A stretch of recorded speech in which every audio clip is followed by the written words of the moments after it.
सभी का स्वागत करती हूँ आपके अपने प्यारे परिवार RW ट्यूशन क्लासेस पर। तो प्यारे साथियों, जिसका आपको एक लंबे समय से इंतजार था, तो वो दिन आपका आ ही गया। आप लोगों के एग्जाम के लिए एक जबरदस्त कैप्सूल क्रैश कोर्स की शुरुआत आज से हो गई है। तो सभी प्यारे साथियों का स्वागत है। हिंदी की क्लास आपकी काफी टाइम बाद हो रही है, तो आप लोगों को हिंदी की क्लास का वैसे ही विशेष तौर पर इंतजार होगा। तो फाइनली हम लोग आज से आप लोगों के 4 बजे डेली मिला करेंगे और आपकी क्रैश कोर्स में आप लोगों की पूरे ही सिलेबस का एक बढ़िया रिवीजन होगा। जैसा कि आप देख सकते हैं, साहित्यिक परिचय है ना, साहित्यिक परिचय जो कि आप लोगों के गद्य खंड से 5 नंबर का और पद्य खंड से भी 5 नंबर का आता है। तो 10 नंबर का साहित्यिक परिचय है और 10 नंबर आपको आज की एक ही क्लास से मिल जाने वाले हैं। तो इस क्रैश कोर्स में हम सब कुछ नहीं पढ़ेंगे, हम जो इम्पोर्टेंट है आपकी जिसमें 90 प्लस नंबर आ जाए उन टॉपिक्स को इस क्रैश कोर्स में करेंगे। इस क्रैश कोर्स की क्लासेस के विषय में भी मैं आपको बताऊंगी कि कितने दिन का हमारा टारगेट है, डेली बेसिस पर हम कैसे पढ़ा करेंगे। तो देख लीजिए, ये आपके कैप्सूल क्रैश कोर्स की पहली क्लास है। ठीक है, मैं आपकी चश्मा पहले थोड़ा हटा लेती हूँ। ठीक है, हो गई है शुरुआत धमाकेदार तरीके से। अब देख पाएंगे उसके बाद ये में अब तक कुछ नहीं भी पढ़ा है। सिर्फ कैप्सूल क्रैश कोर्स में जो जो चीजें मैं आपको बताई थी, 6 बजे फिजिक्स की होगी और हम में से हर एक आप लोगों के सब्जेक्ट में बहुत अच्छे मार्क्स के लिए आप लोगों के साथ खड़ा रहेगा।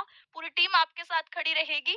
बस आपको अभी, अब जब आप जागे हो तो दोबारा सो मत जाना कि सर्दी है बहुत रजाई ओढ़ के सो जाते हैं, ये वाला हाल मत करना। ठीक है, अब आपको जागे रहना है और हमारा टारगेट है 10 जनवरी तक इस सिलेबस को कंप्लीट करने का। 10 जनवरी तक हम लोग पूरा हिंदी का सिलेबस आपके खत्म करेंगे।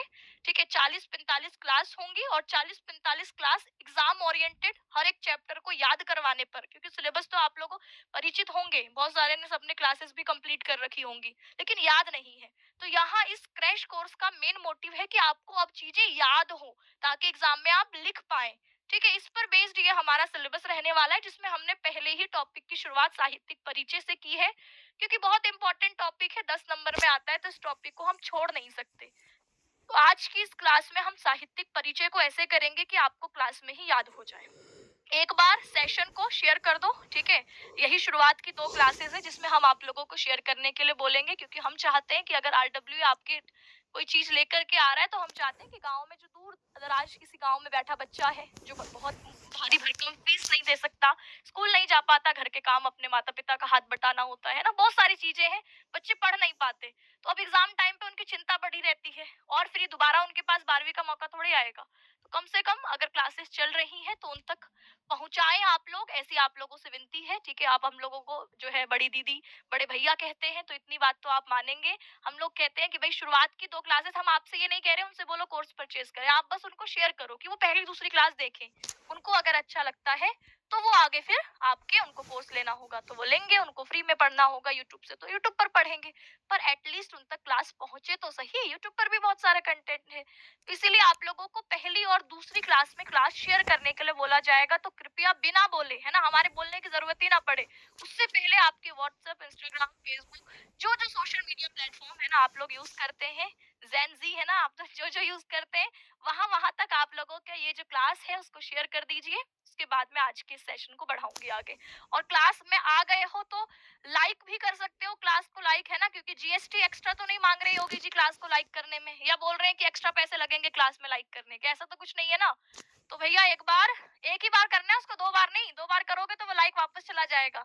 तो इसीलिए सिर्फ एक बार लाइक का बटन दबाइए और उसके बाद हम आज के इस सेशन को आगे बढ़ाते हैं। देखिए, साहित्यिक परिचय आपके इतने सारे हैं, अगर हम काव्य खंड में देखें तो हमारे पास 7 कवि हैं।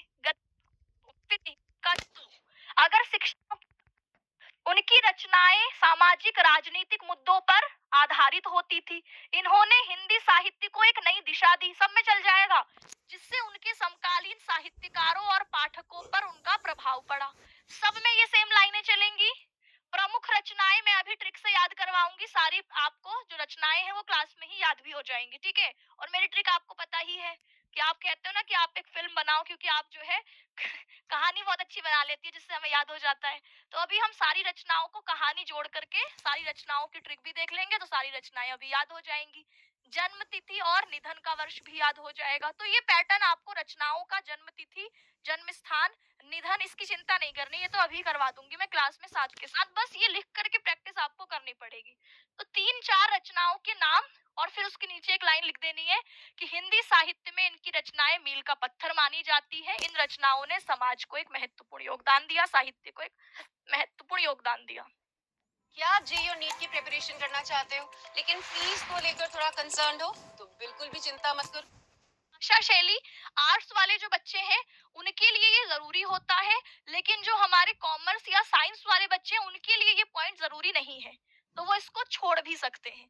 और फिर यहाँ लिखेंगे लेखक की भाषा बड़ी सरल है, प्रवाहमयी है, प्रभावशाली है। ये सब में आ जाएगा कि इनकी भाषा बड़ी सरल है ना, प्रभावशाली है और आपकी प्रवाहमयी है। ठीक है, इनकी भाषा में हमें तत्सम, तद्भव, उर्दू, फारसी जैसे शब्दों का प्रयोग मिलता है। इनकी शैली विवेचनात्मक है, भावनात्मक है, वर्णनात्मक है।